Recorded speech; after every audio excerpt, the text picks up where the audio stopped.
Hello guys, yan po yung santol ng aking pinakuluan. Yan po yung aking igagata. Ito po yung mga ricado niya. Yan, may sili. Karne naman ng manok guys. Ang nakaraan yung karne ng baboy ang nilagay ko. Ito bawang, sibuyas, at nor. Tapos lagyan ko rin po ng konting magic sarap yan guys. Kaya ang lulutuin ko ngayon guys, kinataan na santol. Ayan. Ayan po yung santol guys, ginayat-gayat ko ng maliliit. Ayan guys, ito yung niyog. Dalawang niyog to guys, yung malaki. Tag 30 ang isang buong niyog guys. Ayan guys, mag-iinit muna ko ng tubig para panglagay ko doon sa niyog para makuha yung kanyang katas guys. Maglilit ko tayo ng tubig.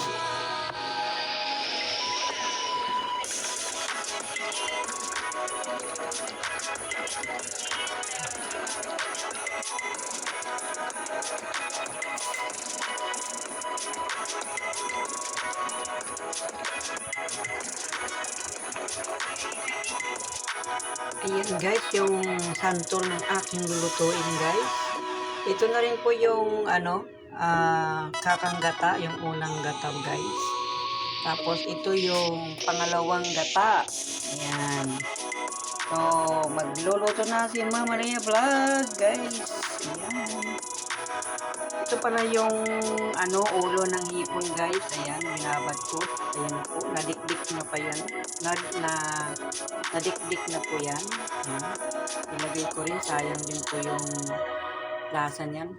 Para maging masarap ang aking ginataang santol. Okay, magigisa na tayo guys. Mag-umpisa na natin ang magluto.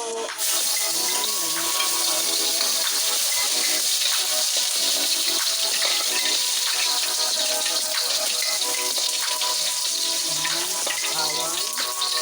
Sunod natin yung sibuyas.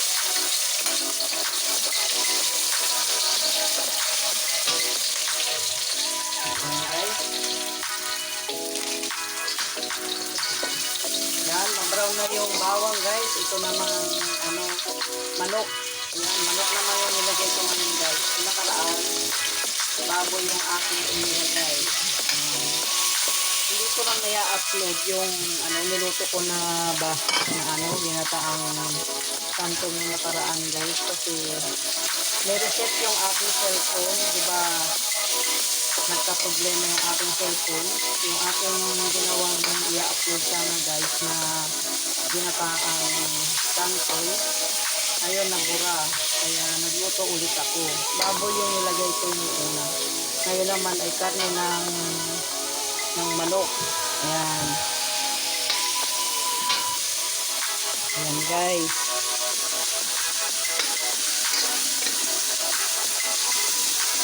Karne ng manok ngayon yan guys. Papupulain ko to guys para maluto yung chicken. Masarap po yung yung ginawa ko na ginataang santol nakaraan. Kaya nagluto ulit ako. Chicken naman po yung aking ilalagay na pansahog. Lagay mga doon na tabo yun.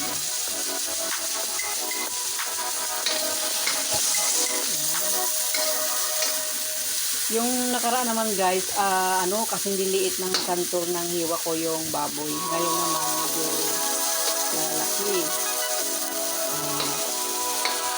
Kasi yung isinahog ko doon sa una kong niluto, hindi na po nakita yung baboy doon kasi ganito rin yung hiwa ng baboy. Maliliit din. Ayan, yan po yung santol na aking iluluto guys. Binili ng anak ko yung santol at magluluto daw ako ng ginataang santol dahil nabitin siya. Sigurado masarap ito guys. Lalagyan ko rin yan ng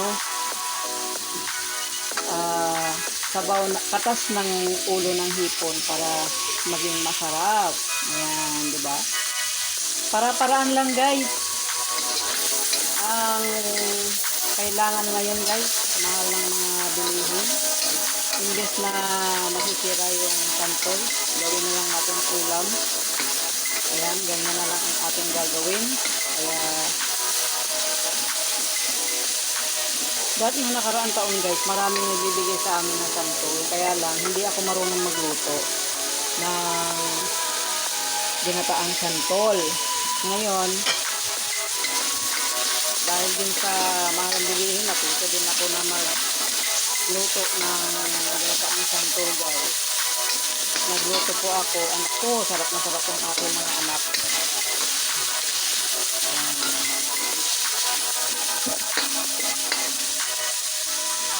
Yan guys. Kaya nagluto ulit ako.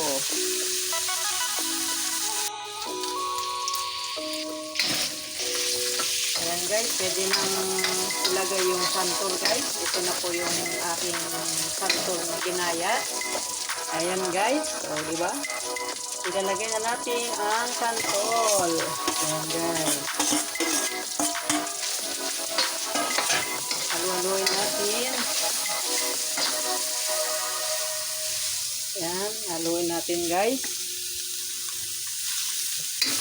Hanggang mahalo ang karne sa ginataang santol. Ito po guys, yung iba na nagluluto ng santol, yung inaad-ad nila yung santol. Ako naman, hiniwa-hiwa ko po ng maliliit.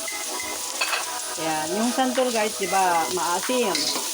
Tapos mapakla. Pakuluan nyo na lang po yung santol na ginayat para pigaan nyo yun para mawala po yung pakla niya. Ayan. Kaya yan. Ang ilinext ko po dito yung pangalawang gata. Ayan guys. Ayan, di ba? Nakita yung sahog niya guys. Kasi nung nakaraan, yun nga yung sabi ko kanina, maliliit yung hiwa ng karne. Parang ginawa kong gininding, kaya hindi makita yung sahog. Ayan, ngayon, manok yung ating Kaya sabi ko, hindi na nakita yung sahog, sabi ko nung nakaraan. Kaya ganito yung ginawa kong hiwa ng manok guys. Ayan, di ba? Ayan, para-paraan lang guys, kaysa naman yung mabubulok yung santol, ay hindi ko naman pwedeng kainin guys, at iba na yung aking tiyan. Mataas po yung asid, kaya bawal po kumain ng maraming maasim. Ayan, medyo pakulo-kuloan lang guys. I-next ko na po dito yung pangalawang gata. Ayan, para siya ay maluto. Ito guys yung pangalawang gata guys. Ayan, ilalagay ko na.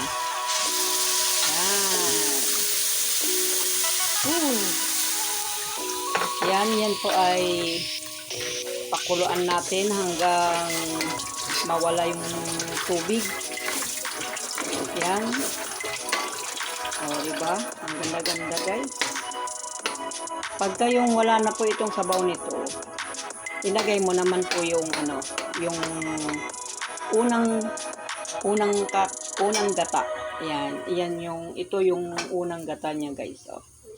Ayan, unang gata. Ayan, yun yung mas masarap. Kaya ito, yung pangalawang gata, yung ating inilagay. Ayan, pakuluan natin guys. Para mamaya, ilagay naman natin yung unang gata. Ayan guys, kulong-kulo na siya. Nilagay ko na rin po yung nor para maging masarap yung aking niluluto. Ayan guys. Ayan guys, kumukulo. Ayan, naunti na po yung kanyang tubig. Medyo medyo paigaan pa natin bago ilagay ko yung kakanggata. Ayan. Naamoy ko na guys. Kahit wala pa yung unang gata, mabango na siya. Ayan. Yummy, yummy. Ayan, haluin natin guys. Para hindi masunog yung lalim. Ayan. Ayan, kitang-kita talaga guys yung sahog, diba? Kitang-kita yung mga karne ng manok. Ayan. Ayan, kunting kulo pa guys. Kunting igaan ng tubig ng sabaw bago ilagay yung kakanggata. Ayan guys. So,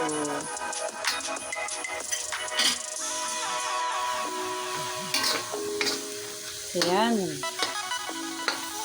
Wala na siyang sabaw guys. Hahaluin natin. Ayan po.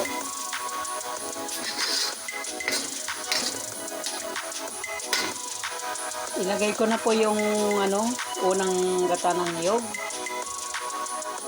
Ayan. Ayusin natin guys para magandang tignan. Wala na yung pangalawang gata guys, 'di ba? O nakita nyo wala na. Ayan, kaya isunod ko naman guys yung kakang gata. Ayan, yung unang gata ng niyog. Ayan na guys. Ayan.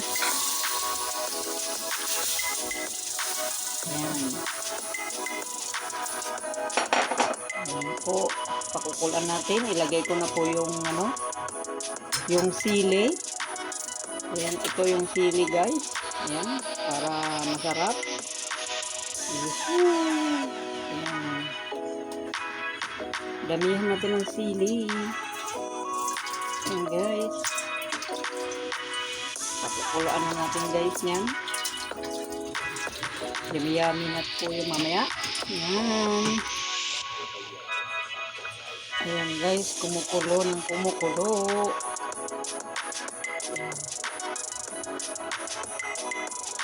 Pag kumunti na yung sabaw niya guys, malapit na maluto. Ayan. Ulam namin ngayon guys, Sunday. Gabi ng Sunday.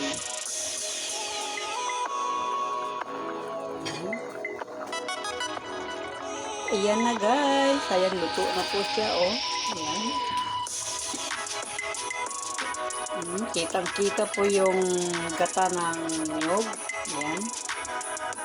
Ayan, pwede na po ito para may sabaw-sabaw. Yummy-yummy guys. Ang sarap nito.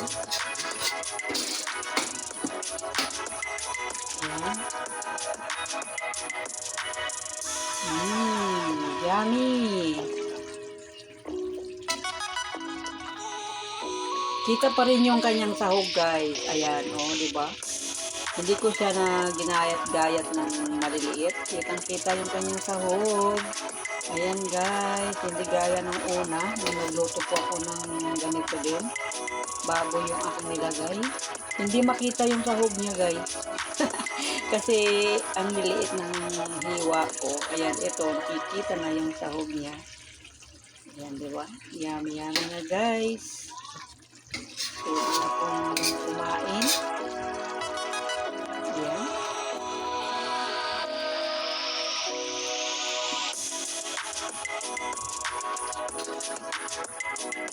Sabi ng anak ko guys, luto na ba yung mama? Sabi, talagang gusto na nang kumain. Kasi paborito nila ito, natikman kasi nila nung una kong niluto guys. First time ko naman guys nagluto ng ginatang santol. Ayan, kasi hindi naman ako sanay magkata-gata. Siyempre, alam na natin kung paano natin pasarapin. O, di ba? Ayan, hindi ko na siya, guys, papatuyuin kasi yung sabaw na yan, okay na yan. Yan yung kakanggata ng niyog. Kaya, okay po yan yung may sabaw. Yan. Okay, luto na ito guys. Yan. Ilabas ko yung sili. Yan para makita sa Para makita sa camera guys yung mga sili. Yan, diba? Yan, kitang-kita na. Ayan. Kasi yung anak ko guys, hindi pa luto. Sabi, mama, luto na ba? Ayan. Kaya pwede na siyang kumain guys. Kasi luto na. Ayan, thank you guys. Ayan.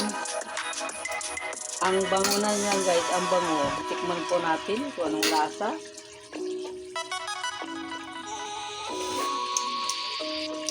Uy, yummy na guys.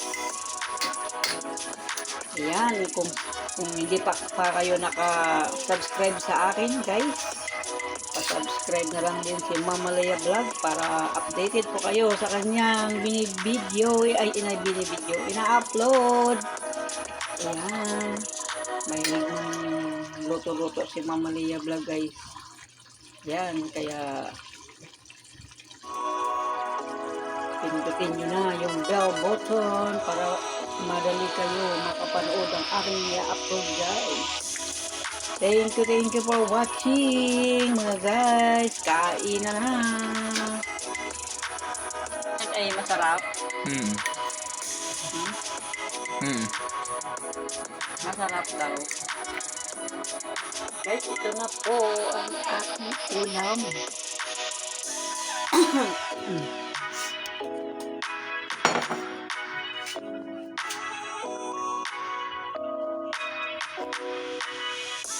Ayan na guys. So, ayan. Ito na yung aking ulam ngayong gabi ng linggo guys. Ayan, kain na po tayo guys. Yum.